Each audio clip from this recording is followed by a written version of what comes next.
This is Writers' Voices with Monica and Caroline. I'm your host, Monica Hadley, and with me is not my co-host. Normally with me it would be my mother, Caroline Kilburn, and she's not able to be with us today. But we do have a really fascinating guest with us today. Kayla Cagen is a writer and playwright. She received her BFA in theater from Stephen F. Austin University. She lives in Los Angeles, and this is her first book. It's called Piper Perish. It's a young adult novel. It's getting a lot of buzz. Welcome to Writers' Voices, Kayla. Hi, thanks. I'm so happy to be here today. I'm sorry with your mom. I'm glad to talk with you. Yeah, she's, Mom's in her 80s, so sometimes she doesn't, and she lives about 25 miles down the road, so every now and then she needs to take a break. So, Kayla, Stephen F. Austin University, that sounds like it must be in Texas. It is. It's in East Texas. Texas, as Texans like to tell you, is definitely a very big state, and it's in the East Texas area, so even people in West Texas may not know of it, or North Texas. It's a state university, and I went there for my undergrad and did my theater work there and my writing training there, and I had a really good time. It's in the oldest town in Texas. It's called Nacogdoches, Texas. Oh, wow. Yeah. And did you grow up in Texas? Sorry? Did you grow up in Texas? I did. I grew up in Houston. I kind of figured that perhaps you did. I went to school in East Texas, but it just turned into that. Well, Piper Perish is, like I mentioned, a young adult novel. It's about this young woman, Piper, who is an artist in Houston in high school, and she can't wait to get out and get to New York City and go to art school in New York City. And I'm wondering, how autobiographical is this for you in that sense? Question I get the most. and I love talking about it. People are often told when you're writing, especially when you're a new writer, write about what you know. And the two places I know the most are New York and Texas. So I definitely have to say that Piper's drive to get to New York and know New York while living in Texas is something I definitely identify with. For me, I was a theater student, and I was, at the time, when you wanted to train and study in theater, you went to New York. You didn't go anywhere else really in the country. And I knew that I wanted Piper to have this desire to want to study art, and because she was not only an excelling artist, but she was actually going to be professional, and she's at that level of being that gifted and that good. So she really wanted to train where she thought the best teachers were at this particular fictional conservatory, kind of loosely based on like Juilliard or the New School or School of Visual Arts. So I could connect with Piper's location of where she was, location of where she wanted to go, and her drive to get there. But then after that, we definitely have different kind of talents and some different kind of friends than I had back in the day when I was growing up in Houston. So I would say that's about where our similarities in. I also made her really tall because I always wanted to be really tall. And you're not? In there. No, I mean, I'm 5'5". It's fine. But it'd be so great to be really tall and be like, I can play basketball. And Piper plays basketball, too. At concerts, but yes, I made her tall because that's something I want. And she spends, her friends are very important to her, and they are all artistic types as well. Yes.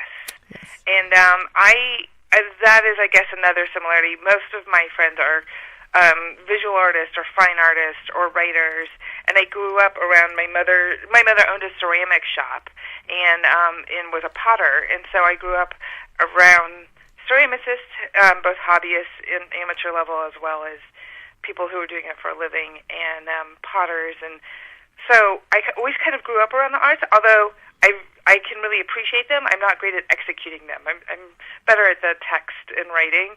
So I guess, again, a little wish fulfillment. But yeah, I wanted Piper to be surrounded with like-minded people, too. And even her family is very supportive of what she does in the book, but they don't necessarily understand it all. They support her because she likes doing this thing, but I don't know if they fully get how gifted and how good she really is. No, I'm pretty sure they don't. I'm pretty sure they don't. Now, interestingly enough, I have 3 nieces who grew up in Conroe. Oh, that's where my mother lives now. Yes, I know it well. And all 3 of them are artists. Interesting. Yep. That's not something you hear about all the time. No, the oldest is a painter. She does pastels, oils, acrylics, so forth. Mostly animal landscapes. So and a big focus on horses. She does a lot of portraits of horses, and then animal landscapes. And she's very very talented. The middle one does artistic photography. She also does wedding photography. Oh, you pay the bills. Yep, and when it's time. And woodworking. Oh, definitely a necessary craft. Yes. That's a great skill to have. Yes, and the youngest, and they are all in their 20s, and they are all working artists. The youngest is got a degree in ceramics, or BFA. Focused on ceramics from University of North Texas in Denton. That's a great school in Denton. Yeah. Yeah. You have a very talented family. Yes. And she works for one of my companies as a designer.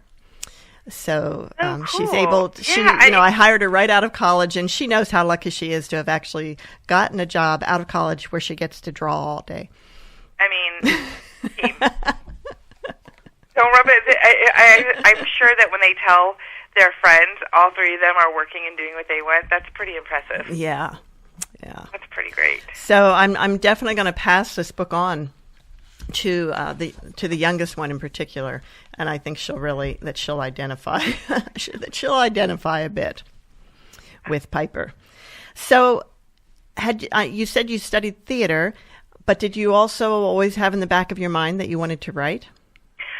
Definitely. And when I was studying theater, at first, my entree into it was the same way that a lot of young theater artists are. I liked the acting part, and I was drawn to that. And then I was really more and more, the more that I acted, the more I realized I don't care about the acting, I care about the stories more. And so I was more interested in the writing of the scripts and the rewriting, and then also directing as well. I really like the stage picture element. When directing is really telling the story visually. And so for me, it became very natural to study directing and study writing. And as I was studying playwriting and learning how to write plays and writing them, it didn't really occur to me exactly at that moment, but I was reading novels all the time. And I had been reading novels since I was a young kid, and it was always my love. I think I just kind of was like, well, if I'm in theater, I don't have time to write novels. I guess I didn't put it together that I could. And I started, I would write short stories, I'd write poetry, I'd kind of dabble in and out of a lot of different things. And I was definitely a jack of all trades. I kind of liked everything, but I wasn't trying to be the best at one thing. And playwriting was the most natural form for me. Playwriting and I just kind of fit together hand in glove. So I kept playwriting, and then when I was out of school and after internships and a lot of work throughout New York City and writing plays throughout the whole time, I kind of wanted to try other things, and suddenly I went from like somebody who's a jogger who's like, I want to try and run 3K, to like, I want to try and run a marathon. I'm going to try and write a novel. And that's a very different form, and it takes a very long time, and you have to kind of know why. Like, it's not so much I want to write a novel as I want to write a story. What story do I want to tell, and why do I want to tell this story? And so for a while it was like, well, I could try and write a novel, but I don't think I had a story to tell. I think it was like, can I do it? Can I figure out how to do it? So I wrote 3 novels that I kind of stashed away because I didn't like them. I still don't like them particularly, but I taught myself how to do it. And then with Piper, I have a writing group out here. I now live in Los Angeles, and I have a writing group I work with.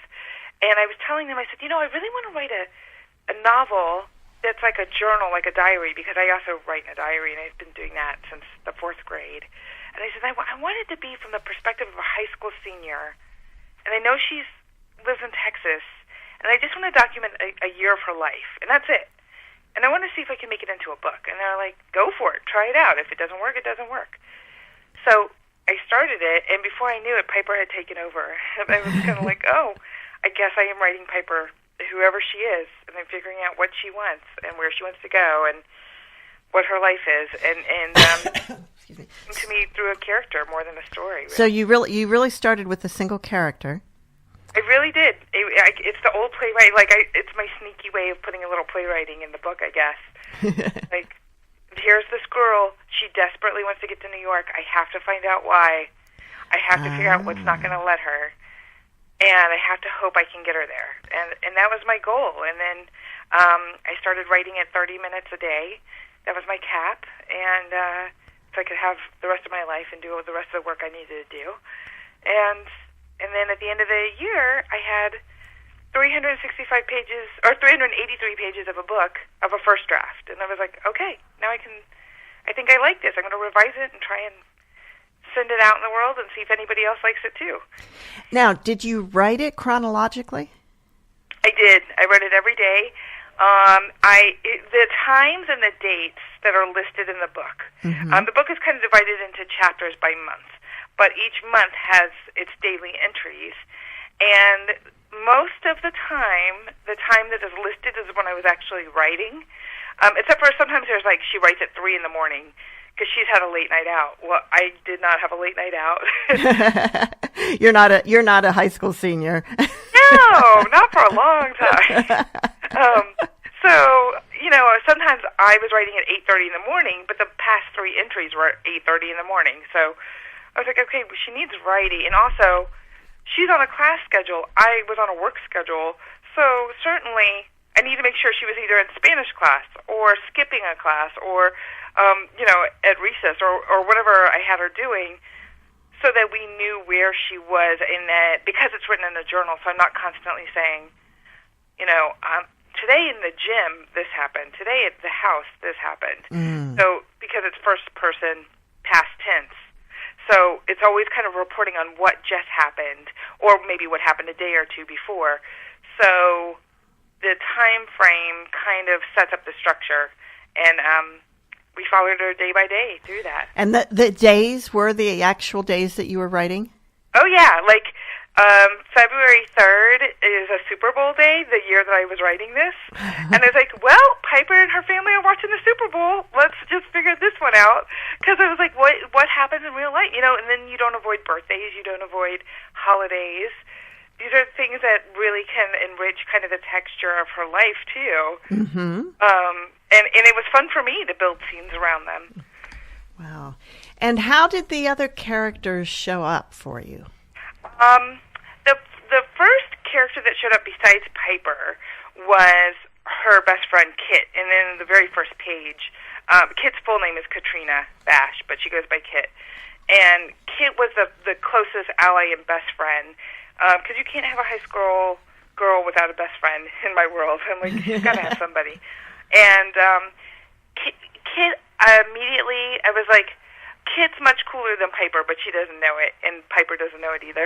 Kit immediately, and Kit to me was the more grounded, almost likable version, because it's Piper's journal, and we often see Piper's point of view the whole time, and Piper doesn't know anyone's reading her journal. Piper can be pretty strong-minded and not always particularly nice in the way she evaluates things, but when she sees other people, especially people she loves, like Kit, then we get to see kind of their great qualities through her eyes. And the next person who arrived after Kit was her other best friend / ex-boyfriend named Enzo, because Kit and Piper are talking about Enzo. And by the way, when I was writing them, I really was like, well, I guess there's a character named Enzo. And as soon as I would write their name down, I would then kind of brainstorm and go off on a different page and start writing out who they were and what their life was and why they were in this. And there were plenty of characters that were cut as well. There was even a dog that I put in there because I love dogs. It never really made any sense. So I was like, all right, Bailey gets the cut. Oh. Yeah, poor Bailey. But... Poor Bailey.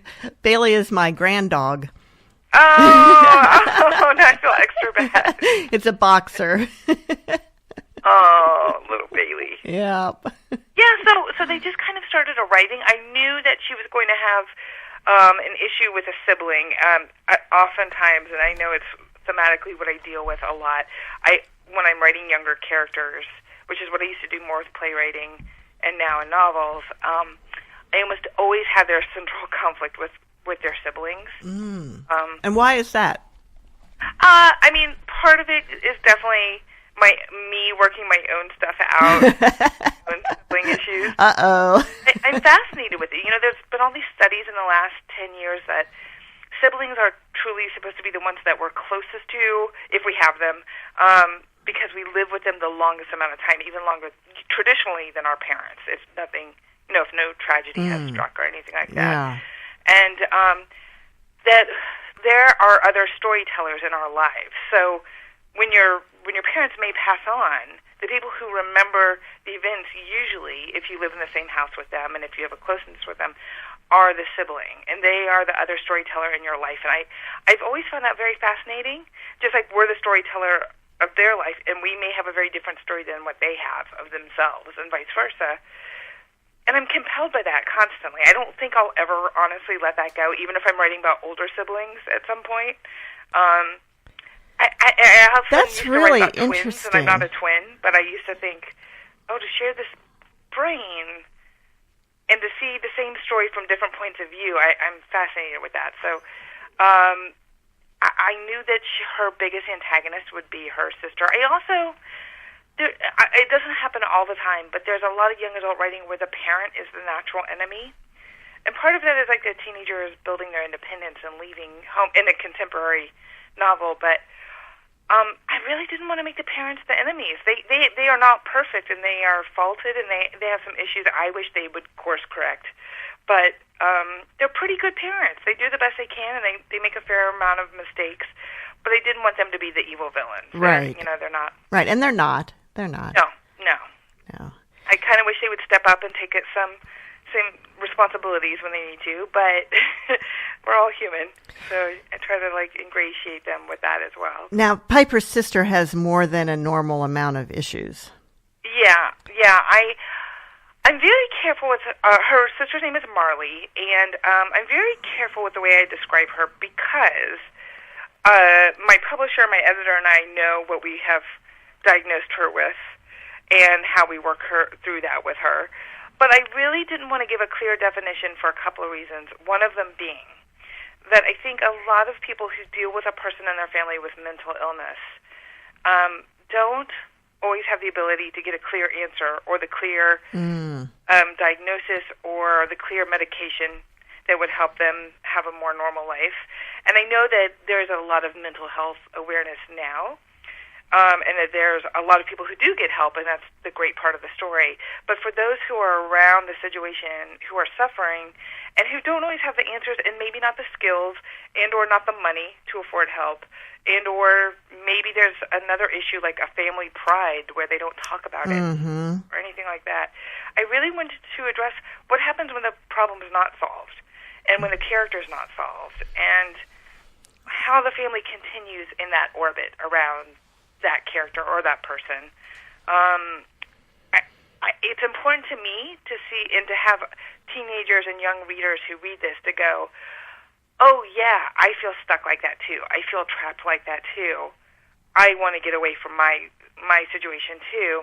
And not go, oh, you mean it always gets fixed? Well, that's funny. In my life, it doesn't get fixed. I think some young people don't get the happy ending. Right. The ribbon at the end. Yeah. And I know that when I was younger and I was having some issues with one of my siblings, it was a moment of I felt like what I wanted was someone to tell me the truth, that maybe it doesn't get better, but it gets better by my own actions. And that for me means getting away. That doesn't mean they're going to ever be fixed so that I feel better. Wow. So it was important to me to leave it a little open-ended with Marley, that she's not a monster at the end of the book, but she definitely had made Piper's life pretty intolerable for a long, long time. And that sometimes, not all the time, and I don't want to be a pessimist, but sometimes people keep existing with their problems, and they don't get the help they need, and they don't change. And so... And it's interesting because, like you said before, Piper doesn't come off looking that great in how she treats her sister either. No, and that's the other thing. I love when people bring that up, because in comparison, Piper might look like the ideal sister, but Piper's not ideal. She's problematic. She's a procrastinator. She's got flaws up and down the map. However, in comparison, they'll say, and I don't think it's just something parents do. I think communities do this. They label one kid the bad kid and one the good kid. Or like, oh, those are those sisters who always have drama going on. And I think in comparison, like, I would want to defend Piper and go, well, she's dealing with a lot. But you know what? Piper's not a wimp, and she kind of gives back when she can. And she does feel under threat, and she does feel, I think, underpowered compared to her sister. But she's not 100% blameless in the way the family treats her. I do think Piper's the only one who wants to confront the issues more. Right. The family. But right. I don't think, because she doesn't even get the help to confront, I think she's like, well, screw it. If you guys aren't going to help me out, then I'm certainly not going to back down. Yeah. Yeah. So it's interesting, but I always feel like, well, Piper's not the excellent sister. I mean, she's sister, but she's not perfect. You're listening to Writers' Voices. I'm your host, Monica Hadley, and with me today is Kayla Cagan, author of Piper Perish. Cool name. Where'd that come from? So originally the book was going to be called Every Damn Day, because I was writing it every damn day. Every damn day. And then we were like, well, that's probably not the way to sell a young adult book. But the title before Piper Perish was The Pieces of Piper Perish, meaning her art pieces and the pieces of her life that she kind of tries to puzzle together constantly. And then we were like, that's a little too alliterative, even though I like it. And then the publisher and my editor really liked just her name, because Piper is so kind of self-focused, and it is her journal, and everything about this is Piper. So they're like, what about just going with her name, Piper Perish? And I really liked it. I was like, yeah, I guess I was overlooking the pretty easy step there. And how did you name her to begin with? You know, Piper came to me first, and I have to be honest, like, Piper's not my favorite name. Like, I like it, but I don't know why it came to me. And then Perish, because it can mean decay and rot and everything else, I kind of thought, well, that's a cool teen name. Like, that's a cool, like, Perish. Like, she could be in a band. She could be goth. It's kind of new. And if it had changed by the end of the book and had become Piper Jones, I would have gone with it. But it just kind of stuck, and the more I said it, the more it felt right. And lately, I've had a few people point out, like, well, there's the Pied Piper in the talk of the Pied Piper and Perish in the Bible, and I didn't put that together. But I was like, oh, maybe my subconscious was doing something there. I really wasn't aware of that. But yeah, so her name came, and then her name became the title and took over.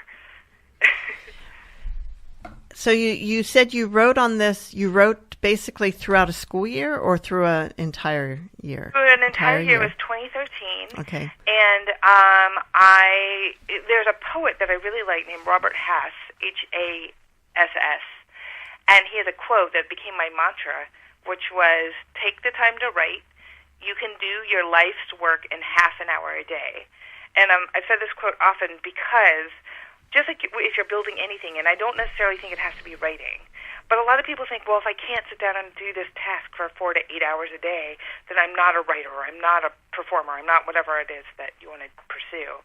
And I kind of thought, well, in little chunks, you're still getting a page written, or maybe 2 pages written, or maybe half a page, depends. But it sets you in that act. So I determined that for a year I would write 30 minutes a day, whether it was total garbage, and trust me, there was plenty of garbage, or whether I was like cruising through it and like, oh, I can't wait till the next day. I really want to write my 30 pages or my 30 minutes right now. Sometimes the best part was leaving off in the middle of a sentence. I was going to say, so what if you were really on a roll? You still stuck to I stopped myself because there's no better way to start writing the next day. Like, it's like having the best dessert and then you can't finish it and you have leftovers and you can't wait until the next day to eat it. Oh, I can't wait. Like, this is so great. The worst part is when you finish a section and you loved it and you're like, well, I don't know where to go from here. Like, oh, well, I just achieved the only great part of this book I've ever written. So now I'm... and that part is really the next day. It feels a little bit like trudge work. Like you write the date and the time of her journal entry, and then you're like, well, what do you have to tell me today? Like, what are you doing today? Why am I writing this journal entry right now and not later? And well, you said you did not know where the story was going when you started. No, my only goal and hope was to get her to New York, and I knew I didn't want page, whatever the last page was. I didn't want the last page and the last entry be on the first day that we started this. So I really wanted it. I said, okay, I'm going to put her in Texas. She may not end in New York, but I want to try and get her there. And we'll find out where she goes from there. So is there a follow-up in the works? So without giving anything away, there is a sequel going on, and I'm revising it right now and have to turn it into my editor very soon. Oh, my goodness. So, yes, there will be a sequel that comes out in the spring of 2018. So, Kayla, after you had your first draft after a year, then did you continue sticking with the half-hour day during the revision process, or did you step it up? Not so much, because it became...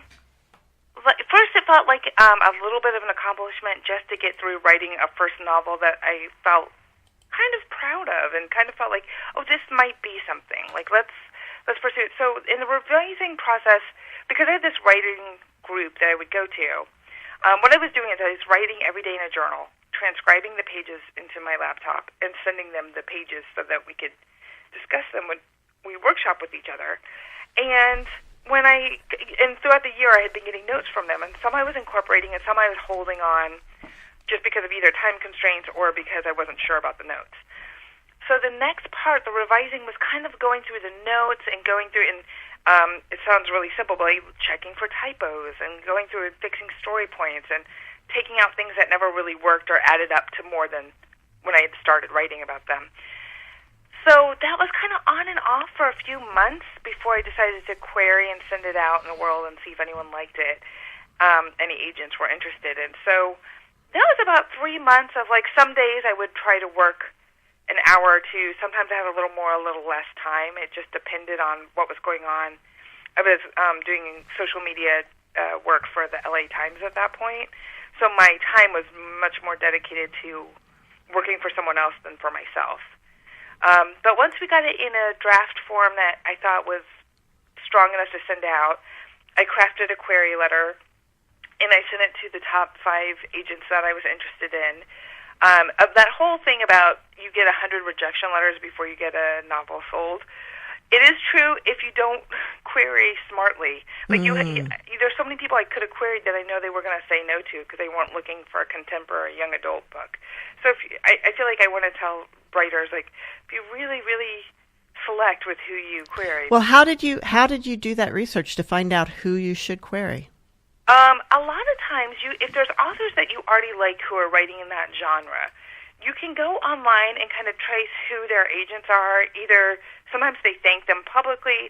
Sometimes you can see it at the end of their books if you have their book on hand. Sometimes in their Twitter profile, they'll have their agent information. So it's just researching, kind of Googling names and seeing where they were at, or going to the bookstore or the library and checking out the book again and going, she thanked her agent at this agency. Maybe they're still together. Maybe I can go on the web now and find that agent and see if they're open to queries. So there's a good 6 months or so of just narrowing down where you think you're the best match. And I think a lot of times, and I've heard this from a lot of friends who are like, well, I have a sci-fi book and I'm going to send it to this person and this person. I'm like, but they don't represent sci-fi, and they don't like reading it, and they even said so on their website. So I think you're going to shoot yourself in the foot there. Like, go ahead and take the extra time and figure out so that you're not also getting tons of rejection slips, because those hurt. Yeah. I sent out a novel a long, long time ago, and I made that mistake. That's why I'm saying it. It's not like, no, I've learned it hurts to get a bunch of rejections. However, when you kind of just like, I guess, a dating site, like if you match yourself correctly, sometimes there can be some magic. And there were 5 I was really interested in, And the second one on my list, which wasn't in order of preference, just alphabetical, contacted me and I sent out a partial of my manuscript to her and a query letter, and she requested the full manuscript. And we started talking, and the next thing I knew, I was represented by her. And then she gave me more feedback, and then more notes, and I rewrote a bunch, and then we sent it out to editors and publishing houses. And I understand it attracted quite a bit of attention at that point. Yeah, it did, and I was super lucky. I had a really good agent at the time. She's still a wonderful person. She's no longer an agent. She's a film scout now, but I'm still at her agency with a different agent who I really like. And she took it out, and the first thing she said is, we have a preempt offer from a publisher.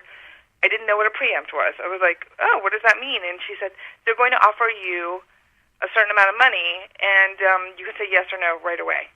But you only have 24 hours, and it doesn't matter if somebody else offers you after that. You've said yes. However, if we say no, they may not come back and offer again. Oh. So somebody who's never had to, play at that high-stakes level before, I was like, well, you never say no to money. I mean, and as a theater kid, who's grown up scrapping for jobs and hustling, I was like, you never say no. But I was like, but do you think anyone else will be interested? She's like, let's see. So then the next 2 to 3 days were finding out that 5 publishers were very interested and all starting to make offers. And then what happened was it went to auction, which was also new to me. And wow. So then I was lucky, and I had to choose between 3 wonderful publishers, and I got my first choice. So I was really lucky. So you turned down the preempt offer? Is that... I did. Wow. And by the way, that was maybe one of the hardest things I've ever done. Biting my nails, because I really thought, well, also... It's a sure thing. Turn down anyone who offers to publish, and what if they never offer again, and have I made a bad relationship happen now, and what if I'm choosing wrong, or what if I don't like any of the other offers, or what if there aren't any other offers? I mean, it could also then be like, well, you lost it, and you don't get another chance back at it. So I took a big risk. I trusted that she said there may be another offer out there too. And she's been an agent for 9 years, so I kind of figured she knows what she's talking about. Right. Very nervous, and at the same time had an extremely high workload. So it was a real crazy week for me. A lot going on. But it must have been very exciting. I mean, it sounds like once you got the agent and you worked with the agent for a number of months on polishing. Yeah, about 2 months or so. She gave me some really great feedback and notes. And I think I took either all the notes or 99% of them, and worked on polishing up the novel and getting it ready. And then she did her part of the job, which is taking it out. Sounds like things happened pretty quickly from that point. It felt like they did. I think she told me in early July, okay, this is the part where I take it out, and you won't hear from me for a bit, and then I'll let you know what we know. And about 2 weeks after that, she started calling. Wow. Saying, okay, we've got offers. You're listening to Writers' Voices, and our guest today is Kayla Cagan, author of Piper Perish, and it's published by Chronicle Books, which is one of my favorite publishers. We have quite a few Chronicle book authors on Writers' Voices. They're the most beautiful books out there. Absolutely are. Yeah. I'm absolutely thrilled to work with them, and I have to be honest, when I first got to talk to my editor there, who's wonderful, I was like, I buy your note cards, I have journals, I have sketch pads and funny pencils from you guys, but I have to be honest, I don't know any of your novels. And they're like, well, we're building our young adult section out, and we have, and there were a couple of adult titles I knew they had published, because I have them, and a couple of their cookbooks. But it became kind of this love affair with the editor, and they do such great work, and I had sketches and illustrations written throughout the book, and I said, you're an art company. I was like, tell me that we'll be able to have an illustrator come on. And like, oh yeah, of course. We have plans for that. I was going to ask you about that because throughout, because it is in the form of a diary and written by an artist, she does have little doodles and sketches and things throughout. She's a scribbler like anyone else. This isn't her formal sketch pad where she might be using it to do pastels or watercolors or anything that she would want to use for people to see. But she definitely scribbles. She has ink blots and scratch outs, and then a few sketches and a few kind of more drawn out pictures. But I really wanted to still feel like, well, these are the written words, but of course she's an artist, so it's visual. We want to see her work. So I thought that, hopefully they paired me with an illustrator that felt like Piper, and they hired Maria Inez Gull, who is the head illustrator for Rookie magazine, which is a magazine for young teens. We loved her work, and I was so excited that she agreed. And she's also doing the work for the sequel as well. Wonderful. So pretty thrilled about that. And it was great because I had written in with the journal entries like a sketch here, a scratch out here, illustration of an Andy Warhol here, if possible. And I never knew if those would be able to be done or not. So, now that was another thing. Piper has quite a fascination with Andy Warhol, kind of an obsession. Does, which a lot of people have asked me if I also have yes. one. And I like Andy Warhol. I have no issue with Andy Warhol, obviously. But a lot of my friends who were artists in high school loved Andy Warhol. And that was our first entree into kind of knowing art on a big scale level of like, oh, it's a pop artist, and he's kind of fun and accessible, and maybe they didn't know his history, but a lot of my friends have said, oh yeah, no, Andy Warhol when you're 16 is a big one, and she's 18, but I feel like that's who she has set her sights on as the artist, that she wants to be as big and powerful as him, and she likes his work, and she likes the pop of his art, and it's part of the reason she wants to go to New York City so bad. She wants to kind of trace steps of this person she idolizes. And she loves his quotes. Oh, yeah.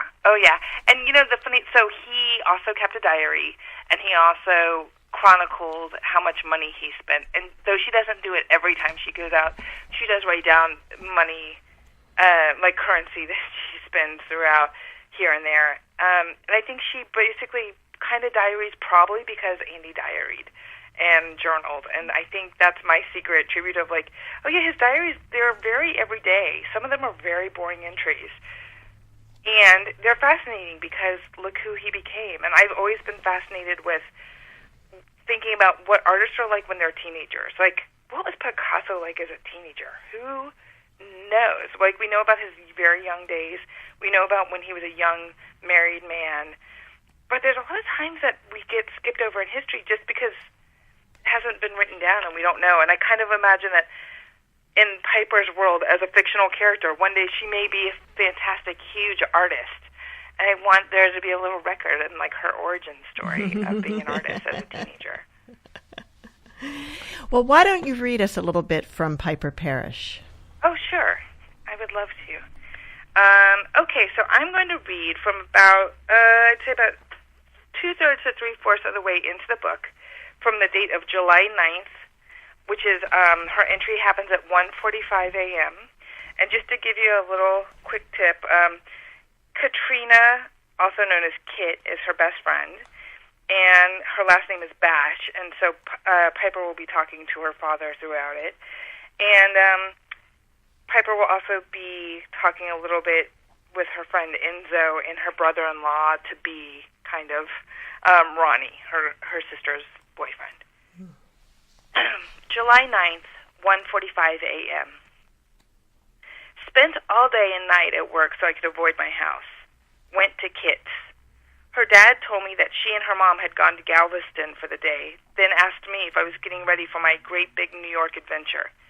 He told me about when he did his undergrad work at Columbia, how he had the time of his life, how if I made it north past 110th Street, and he smiled to himself when he said this, some kind of inside joke, that I should definitely go to Sylvia's for soul food when I got homesick. I don't plan on being homesick, I said. Not because I thought I would anyway, but now how could I get homesick if I never left? Sick of home? Yes. Homesick? No. I thought I wouldn't either, Dr. Bash said, but I swear I did. No matter how many fun parties you go to, no matter how busy your schedule, you always miss home. You always miss your place or people. I nodded so he would believe I believed him. You'll miss Katrina, he said. Of course, I said, and when really, how could I miss Kit when I knew I was staying here? She barely wanted to hang out with me now anyway. I missed her now more than I probably would if I was away. Will you tell her I stopped by? Sure, he said. Oh, and by the way, we have something for you. A graduation gift. Since I was stuck in the ER and we didn't get to see you on the big day, Kit's mother and I have been meaning to give this to you. Hold on. I waited at the front door while he went running around the kitchen. Here it is. Came back with a purple envelope. This will come in handy up there. Thanks, I said. He was making me too sad. Hey, Dr. Bash. Goodbye, Piper Jane. On the way home, I opened the envelope and read the card. Congratulations, graduate. Here's a little something to get you started. Inside, there were 5 clean, crisp $100 bills tucked in the card's pocket. Both Dr. Bash's wrote notes. We're so proud of you for making the leap to New York, Kit's mom wrote. We know this gift will probably seem excessive, but Kit's best friend deserves the world. We're so proud of you. With love, Roberta. And from Kit's dad, don't forget the little people. We know you're going to make a big splash of paint in the art world. I looked back and forth from the card to the money. $500 meant so much and so little at the same time. $500 was so much to hold in my hand, but it wouldn't make a dent in my tuition.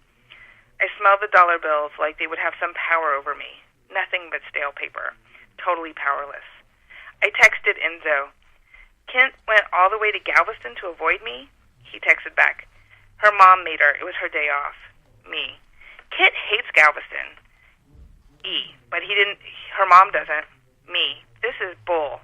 Me. What are you doing? Want to paint? Enzo. Can't. At Rice doing orientation exercises with the parentals. By the way, the student body needs a total makeover. It's tragic. About Kit, she'll text or call. Chill. Ta-ta. When I got back home, I grabbed my paints and headed to the garage. I painted in greens and silvers and coppers. I painted all night, not knowing what was going to be the result, just something with motion and energy, not static or frozen. Part of me felt weird, scared, not knowing what I was even hoping would come out on the canvas. But mostly I felt freaking free. I was painting a pure Piper Parish this time. I was painting life. And it was swirling and circling on itself tornado-like. My pulse took over. It took over and let me go at the same time. I was so in the zone that when Ronnie came out and asked me if I could turn the music down because Marley was trying to sleep, I spun around and flung paint onto his shirt. I was sweaty and exhausted. The garage floor was covered in paint, and Ronnie took a step back. I'm so sorry, I was out of breath. It's cool, Ronnie smiled, looking down at the green splash of paint across his stomach. You should see you. You're a mess, girl. Here, blot your shirt, I said, handing him one of Dad's tool towels and my almost empty can of turpentine. Dab some of this on, too. Then take it off and put it in the washer. Warm water, right away. It's really not a big deal, Ronnie said, turning down my music. Besides, one day this shirt might be worth something. He winked at me and then looked behind me at my canvas. What's that going to be, he asked. It looks like some sort of monster. I'm not sure, I said. Well, something's eating at you, Auntie P. Keep on working it out, girl. He walked back to the house, quietly whistling. I looked at my big monster piece, still wet, and pretended I wasn't scared. My head kept saying, figure this out, you can figure this out, you can still get to New York. But the rest of me was crying. When I caught a glimpse of myself in the mirror by Mom's unused treadmill, I was covered in green. Monster green, envy green, money green. And this was in July, so it's after she's graduated and yes, still trying to figure out how to get to New York. Yes, and she thought she had it figured out, and then she found out she didn't have it figured out, not the way she thought. So some more work on her end is still needed. Now, all of these kids are fashionistas. Yes, they think they are. There's part of me that was like, I wonder if I saw their outfits now, if I'd be like, that's not as good as you think. But they love thrift stores. They love putting together their own looks. They're fans of Project Runway and Project Runway Junior. And I think for Houston and for the way they hang out with each other and their artists, I think they think outside the box and they like to have fun with their clothes and kind of show who they are through their fashion. And do you express yourself through fashion? When I was Piper's age, and when I was in high school and college, I was so much more fearless with my clothing. I'm like, well, is Old Navy having a sale? Great, I'll go get some tank tops. I'm a little more, I wouldn't say conservative, but I think I make much more boring choices than I used to. Because I used to be very fearless about like, oh, if it didn't go together, great, I was going to put it on just to like show people that I could, and I wasn't worried about it. And now I'm like, well, everything mixes and matches, it's fine. I think, again, it's maybe a little wish fulfillment of like, oh, remember how great it was to go and like buy a vest for $25 and throw it on and be like, I have the best look in town. Ah. Now, is this book, is Piper Parish, set in current time? It is set in current time, and part of the issue that I had with it, like a lot of things that are set currently, when there's a problem, you can usually solve it by Googling it. Mm-hmm. And I tried really hard to keep the internet out of it as much as I could in terms of problem solving. But it faces a challenge because there is, like, the real quick, easy step is like, well, why wouldn't you look that up online? Well, because then you don't have a story, or you have a really quick story. And it ends a lot sooner. So that was a little challenging to kind of pull that out a little bit. Yeah, and it's interesting because technology changes so fast that stories become dated very quickly. Oh yeah, and that's the other thing. If let's say I name Instagram or Twitter or Snapchat in this, by the time, and the way that publishing works is kind of slow compared to how technology works. So let's say the sequel I'm writing right now, if I name drop a bunch of apps or tech companies, in 2 years, let's assume they're still running, but who knows if they actually are by the time the book would come out. And I actually had one incident that happened that wasn't a technology-based incident, but all of the locations that are in the book are Houston places, except for one, and that is the 610 Diner, which is in Austin. Well, in the 610 Diner, there may be one in Austin. Yeah. The diner it was based on is a diner in Houston called the 59 Diner, and it was the 59 Diner until we went to print, when the day before, my husband showed me an article, the 59 Diner was closing all locations because the owners, well, I don't know exactly what happened, but the owners owed the employees a bunch of money they didn't pay, and there were some legal issues, and then I found out they were all closing. I was like, oh my gosh, this book, there's so much that happens in this diner. There's a very influential place in Houston, and a lot of people know, and if it's still the same name, when it comes out, they're going to know how dated this is. So at the last minute, we had to change it, and the 59 Diner is like the 59 Highway, so we just chose the 610 Highway. And wow. It was one of those things like, well, it's a good catch, but you don't always think that those things are going to change, and then surprise. Yeah, really. So, Kayla, are you now like a full-time novelist, or are you still a playwright? Are you still involved in theater? I am still doing a little playwriting right now. I have a couple of short pieces in monologue books that are coming out later this year. But I'm mostly working on the sequel and focusing on that, and kind of had to stop doing the social media jobs for this year because I've been traveling a whole lot and would not be able to keep the commitments to my employer. So could not do that. But right now, full-time noveling, which is something I never thought I would be able to do in my life, and hopefully I'll be able to keep doing it next year as well. But yeah, for this year at least, I'm full-time. Now, would this story have worked as a play?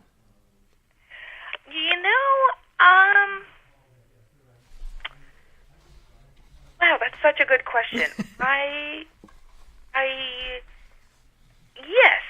Yes, if you took out a bunch of the elements that were kind of like B-plot kind of stuff.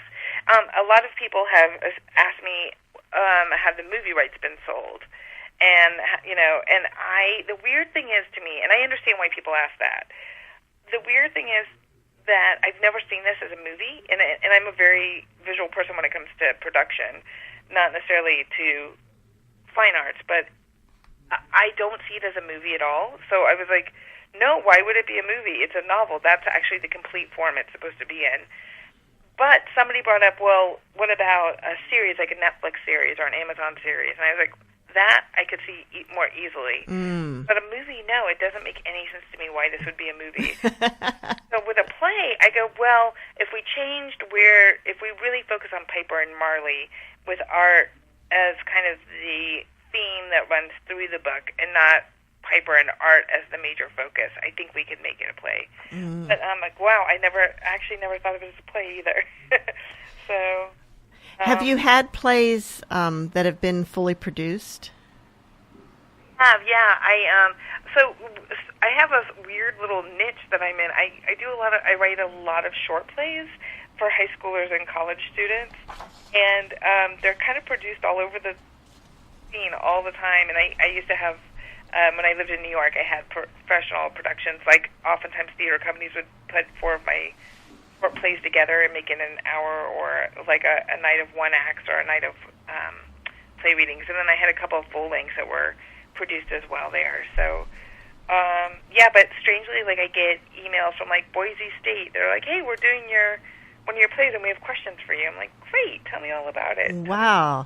It must be love really... hearing that they're actually being done and kind of all over. And I got a student from Australia the other day who they're putting on a show there, and he's like, I don't know how royalties work. What do I do? How do I pay? I was like, don't worry about it. Tell me what are you doing and what shows. And it's really fun to hear that's...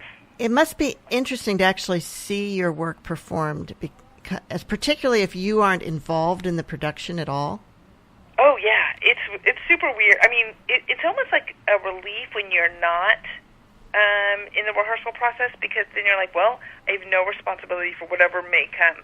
But however, if it's amazing and they've done a great job, you're like, well, I was involved. Those are my words. Yeah. Certainly wouldn't take credit. But no, I mean, it's weird because I feel the director side of me come out when I'm in a rehearsal where I naturally want to take over. But that's kind of the worst thing you can do, because listening to the other artists, the other director who's been hired, and the actors who bring their own takes to your story, and to now their story, it's invaluable, because you learn so much. You hear an actor read a line that you never would have read that way, and you're like, oh my gosh, you understand the character so much better than I do. Do it your way.